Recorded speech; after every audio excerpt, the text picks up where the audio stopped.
చక్రం తిప్పిన చంద్రబాబు ఉపరాష్ట్రపతి అభ్యర్థిగా ప్రతిభా భారతి ఉండే అవకాశాలు కనబడతా ఉన్నాయన్నట్టు సమాచారం అండి. మనం ఇప్పుడు ఆ విషయంలో పూర్తి సమాచారం తెలుసుకుందాం.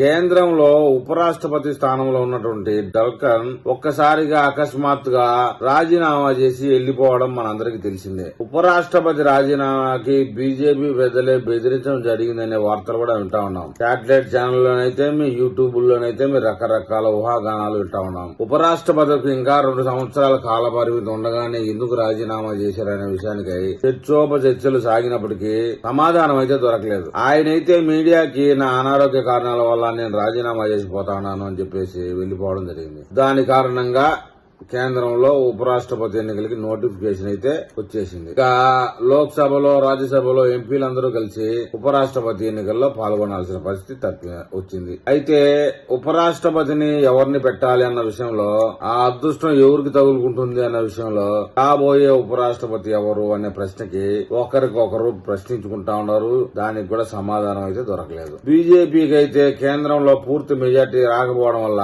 బీహార్ లోని నితీష్ కుమార్ ని, మనకు తెలిసిన చంద్రబాబు నాయుడిని, జనసేన అది కూడా కూటమి ప్రభుత్వానికి సంబంధించి ప్రత్యేకించి చెప్పుకోవాల్సిన అవసరం లేదు. ఎట తిరిగి జగన్మోహన్ రెడ్డి బీజేపీ చేయుతాం అంటే అక్కడ చేస్తాడు, కుడి చేస్తారంటే కుడి చేస్తాడు, ఎడమ చేస్తారంటే ఎడమ చేస్తాడు. కాబట్టి ఇంకా దాని విషయం కూడా ప్రత్యేకంగా చెప్పుకోవాల్సిన అవసరం లేదు. ఇక రాష్ట్రపతిగా వాళ్ళ అభ్యర్థి ఉన్నాడు. ఉపరాష్ట్రపతి అభ్యర్థి విషయానికి వచ్చినప్పటికీ తెలుగుదేశం పార్టీకి సంబంధించినటువంటి సీనియర్ నేత అని చెప్పాలి. బాగా చదువుకున్న వ్యక్తి, ప్రతిభా భారతి పేరైతే బాగా వినపడతా ఉంది. గతంలో ఈమె చంద్రబాబు నాయుడు గారు అంటే 30 సంవత్సరాల కిందటి మాట, చంద్రబాబు నాయుడు గారు ముఖ్యమంత్రిగా ఉన్నప్పుడే స్పీకర్ పదవిని గ్రాండ్ గా ఎక్సలెంట్ గా నిర్వహించడం జరిగింది. స్పీకర్ అంటే ప్రతిభా భారతి అనే విధంగా ఆమె వ్యవహరించారు. ఎలాగో ఆమె బాగా చదువుకున్న వ్యక్తి కావడంతో సభని ఆమె హయాంలో ఎక్సలెంట్ గా నడిపించారు. అప్పుడుకొచ్చిన పేరు వల్ల ఉపరాష్ట్రపతి ఎన్నికల్లో కూటమి అభ్యర్థులు బీజేపీతో కలిసి తెలుగుదేశం పార్టీ నుంచి ప్రతిభా భారతిని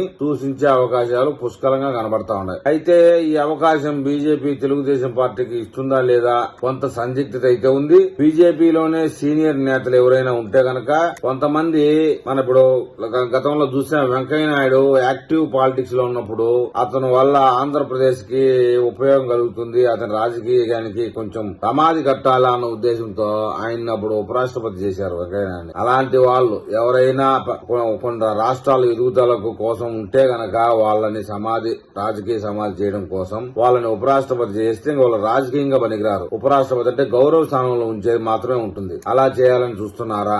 దాని విషయంలో నరేంద్ర మోడీ గాని ప్రధానమంత్రి గాని ఎవరినైతే అడ్డుకుంటారో వాళ్ళని అయితే ఉపరాష్ట్ర పదవికి పెట్టేస్తారు. దాకా అనుకున్నట్టే మన వెంకయ్య నాయుడు గారి విషయంలో అలాగే జరిగింది. కేంద్రంలో మంత్రి పదవికి రాజీనామా చేసి ఉపరాష్ట్రపతిగా పెట్టడం జరిగింది. ఇక ఆ పదవి అయిపోయిన తర్వాత ఆ వ్యక్తి రాజకీయంలో యాక్టివ్ గా రావడానికి ఛాన్స్ చాలా తక్కువ. ఇక మామూలుగా బీజేపీలో 70 సంవత్సరాలు వయసు దాటిన తర్వాత రిటైర్మెంట్ ప్రకటించాలనే అంశం ఒకటి ఉంది కాబట్టి అని అంటా ఉన్నప్పటికీ అమిత్ షాకి ప్రధానమంత్రికి అది అప్లికేట్ అవడం లేదు. కేవలం వెంకయ్య నాయుడు, అద్వానీని ఇలాంటి వాళ్ళని పక్కన తప్పించడానికి మాత్రమే అది సాకుగా పనికొస్తుంది. రాబోయే 4-5 రోజుల్లోనే ఉపరాష్ట్ర పదవి ఎవరిని ఊరించబోతోందని చెప్పేసి కూటమిలోని తెలుగుదేశం పార్టీకి అవకాశం దక్కుతుందా లేదా ఈ యొక్క విషయాల్లో ఇంకా కొంచెం క్లారిటీ రాగానే నేను మళ్ళీ ఒక వీడియో చేస్తాను. ఆ వీడియో మీకు చేరాలంటే నా ఛానల్ సబ్స్క్రైబ్ చేయండి, లైక్ చేయండి.